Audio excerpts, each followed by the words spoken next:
నీ మీదొట్టు.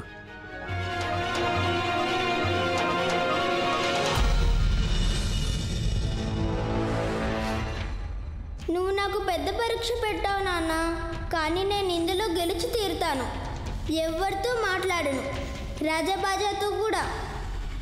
ఎప్పటి వరకు నిలబడి ఉంటావు? చెప్పానుగా, రాణి వచ్చేంత వరకు నేనేమిచ్చినా తాగను, ఏమిచ్చినా తినను అని. మీరు యువరాజులై ఉండి ఓ పనిపిల్ల కోసం తినడం తాగడం మానేస్తారా?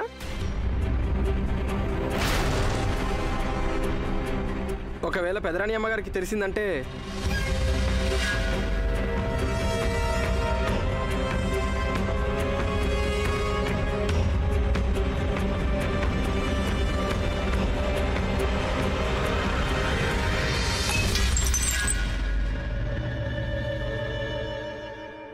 మిస్టర్ చాడీలకూర్ గారు, వెళ్ళండి, వెళ్ళి చెప్పుకోండి పెదరాణి అమ్మకి. నేను ఎవ్వరికి ఏమీ భయపడను తెలుసా?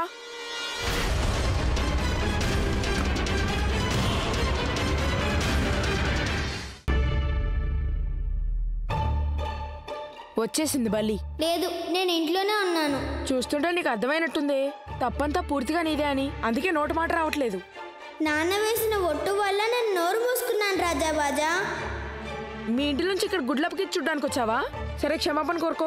నేను కోరుకోవాలా? అది కూడా నిన్న? రాజాబాజా, నువ్వు ఒట్టి పిచ్చోడివి. ఏమైంది? క్షమాపణ కోరుకో. బహుశా ఒకవేళ నేను క్షమిస్తానేమో. క్షమించేస్తావా? నీ ముక్కు తుడుచుకోవడం నేర్చుకో ముందు, అదే నీకు గొప్ప. ఇదంతా మాట్లాడడం కాదు కదా, ఎదురుగా నిలబడడం కూడా వృధానే.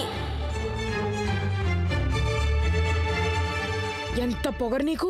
పొగరంటున్నా ఎవరికి రాజా? ఉన్నారులే ఒకళ్ళు, కానీ తన గురించి మాట్లాడి టైం వేస్ట్ ఎందుకు చేయాలి? అది సరే, కానీ ముందు ఒక మాట చెప్పు, నీ బర్త్డే పార్టీ ఏర్పాట్లు ఎలా జరుగుతున్నాయి? బాగా జరుగుతున్నాయి. అమ్మ మాకు ఒక మంచి గిఫ్ట్ ఇస్తానని చెప్పారు. నిజానికి నాకు నీ బర్త్డే గురించి ఆలోచించి నిద్ర పట్టడం లేదు. ఎంతైనా నా బెస్ట్ ఫ్రెండ్ బర్త్డే కదా. నీకోటి తెలుసా బిందు, ఈ మధ్య కొందరు అమ్మాయిలు అవసరాల కోసం స్నేహం చేస్తారు, కొంతమంది అయితే మోసం కూడా చేస్తారు. స్నేహితుల్ని కాదని శత్రువుల దగ్గరికి వెళ్ళిపోతుంటారు. మేము కూడా నిన్ను ఒకసారి లూడో ఆడుతున్నప్పుడు మోసం చేశాం. నువ్వు అటువైపు చూస్తున్నప్పుడు మేం కాయిన్స్ ముందుకు జరిపేశాం. దాన్ని మోసం అనరు బిందు. కొందరు స్నేహితుల్ని వదిలి శత్రువులతో కలిసిపోతుంటారే, దాన్ని మోసం అంటారు. ఈ బల్లి ఎంత మొండిది, ఇప్పుడు కూడా నన్ను క్షమాపణ అడగకుండానే వెళ్ళిపోయింది. పదరాజా, మేము మీకు కొత్త బొమ్మను చూపిస్తాం. నువ్వు వెళ్ళి చూసుకో, నాకు చూడాలని లేదు.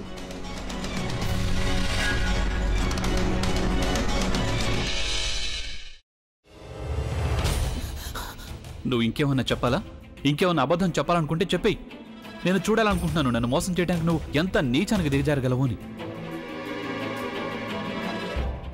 ఎందుకు ఆలియా, ఎందుకు నువ్వు ఇలా చేసావు?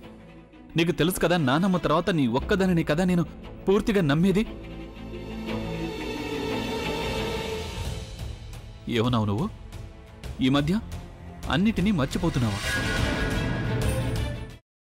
అది చాలు. వాటిలో ఉన్న శక్తి విషయాన్ని గ్రహించి మనకు వివరిస్తాయి.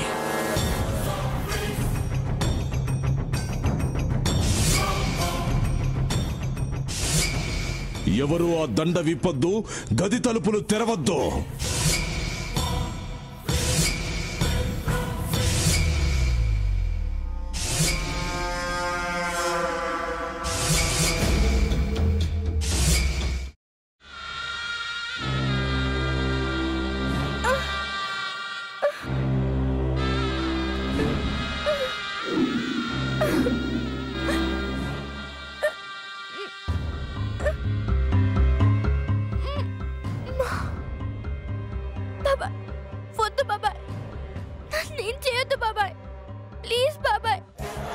నిజం తెలిసినప్పుడే నా ఆలోచనలో నువ్వు చచ్చిపోయావు.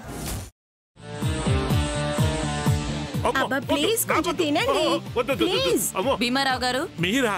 ఇగో మీరా కాదు, సక్కుబాయ్. అవును, మీ పనామే లేచిపోయిందని చెప్పి కంప్లైంట్ ఇచ్చినావు కదా. రేయ్, ఆయన కంప్లైంట్ ఇచ్చింది లేచిపోయిందని కాదు, కనిపించడం లేదు అని. అట్లానా? సరే మేడం. ఇడియట్. ఆ వంట మనిషి పేరేంటన్నారు? రత్తాలు మేడం. ఏం పెద్ద మంచి, నీ వంట మంచిని కూడా మేడం అని పిలుస్తావా? రే హాఫ్ బ్రెయిన్,